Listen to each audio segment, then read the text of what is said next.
I'm standing inside what used to be the worst apartment in the building, and now it's making me money every single day.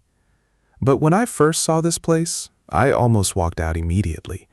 Like, I'm talking broken walls, weird smell, old furniture nobody should touch, and a vibe that screamed, "Don't live here."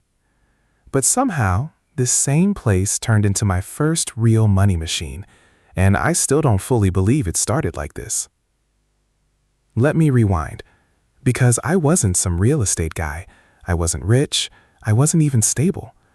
I was just trying to figure out how to make money without working myself into the ground. One night, I was scrolling through listings, not even looking for anything serious, just curious.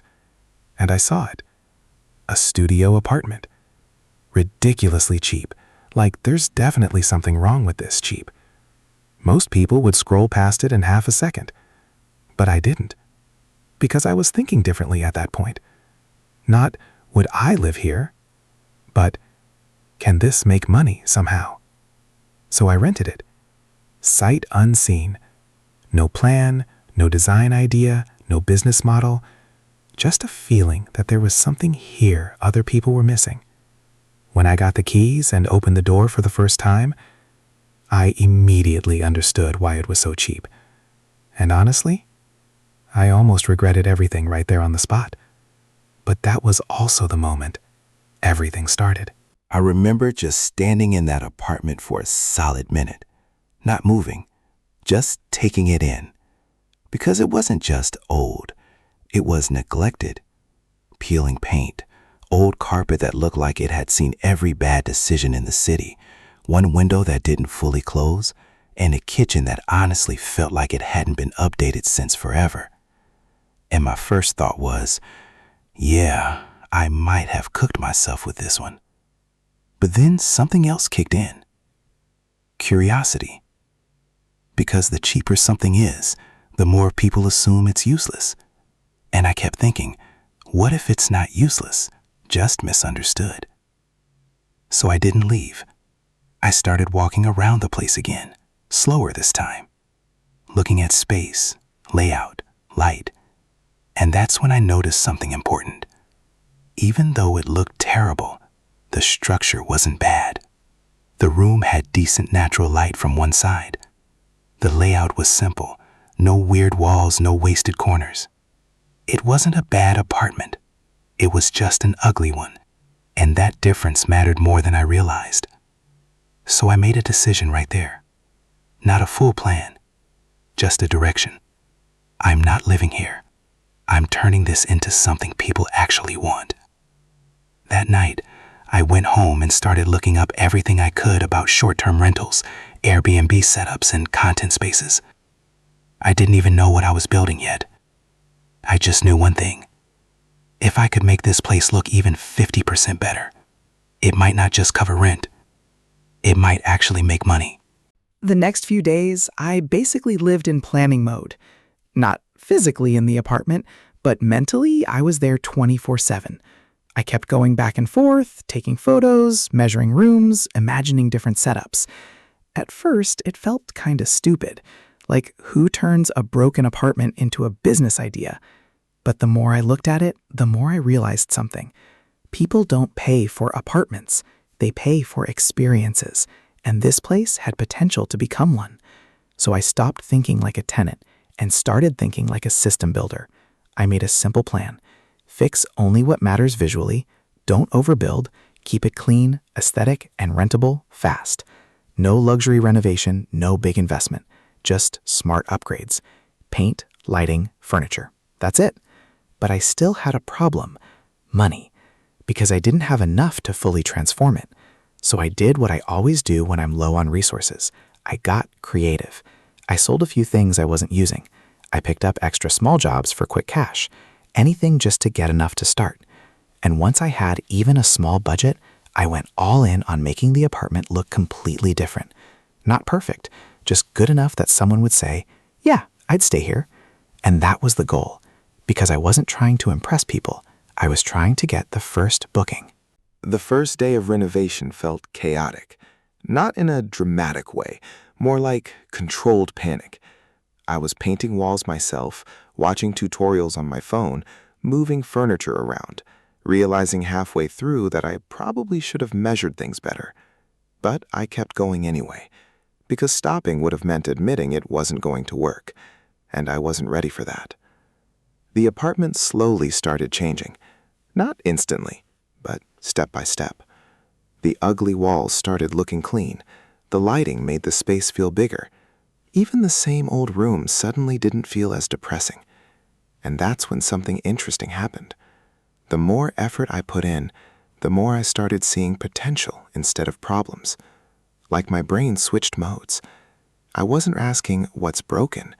I was asking, how do I make this look good in photos? Because I knew the truth. Nobody visits in person first. They see pictures. So I focused everything on visuals.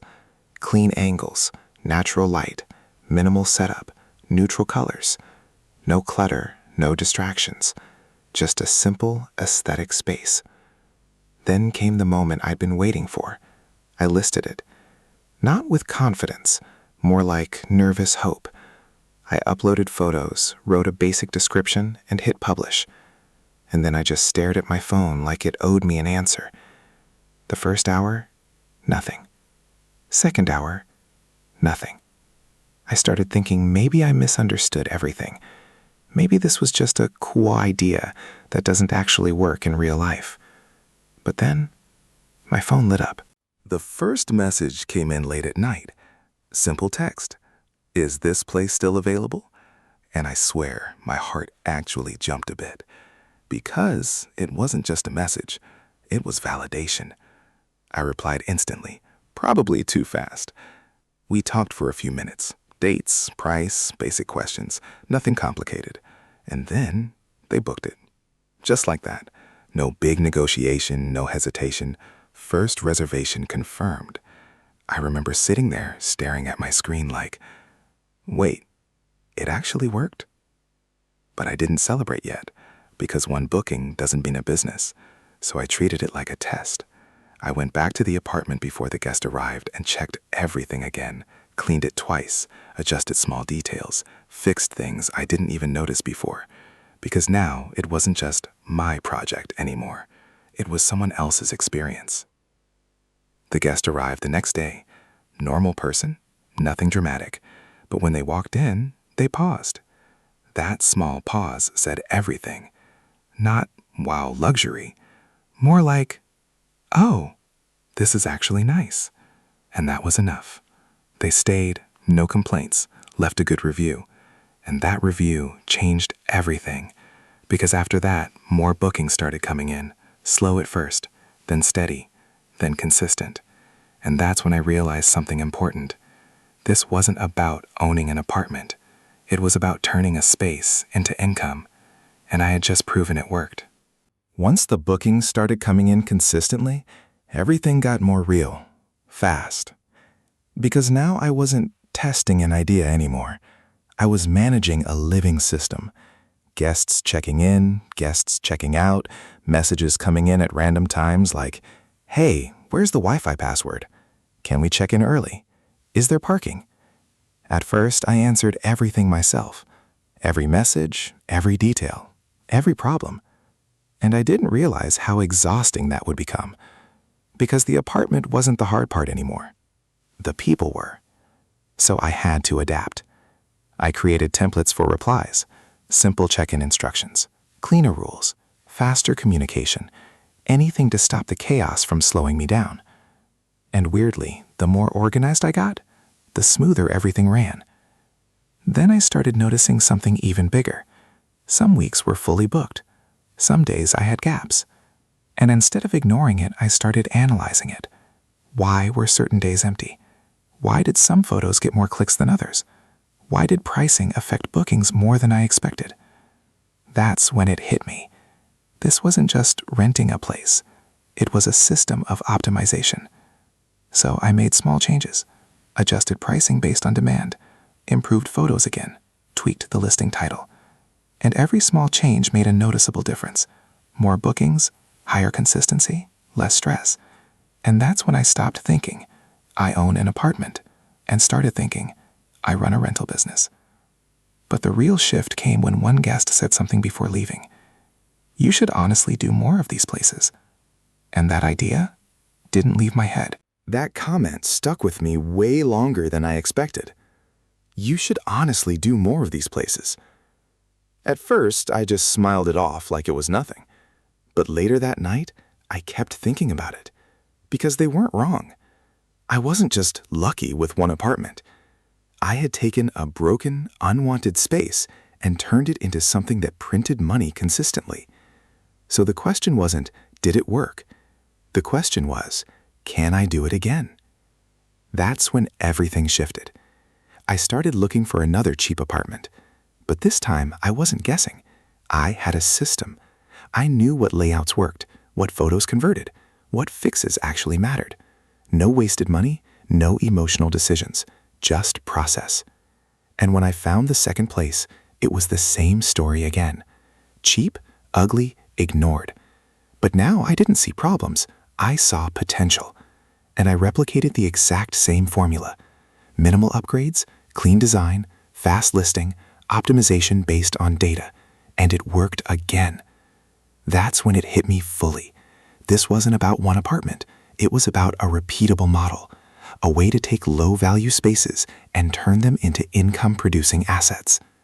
Months later, I wasn't just managing one unit anymore. I had multiple, all running on the same system, all doing what that first broken apartment started.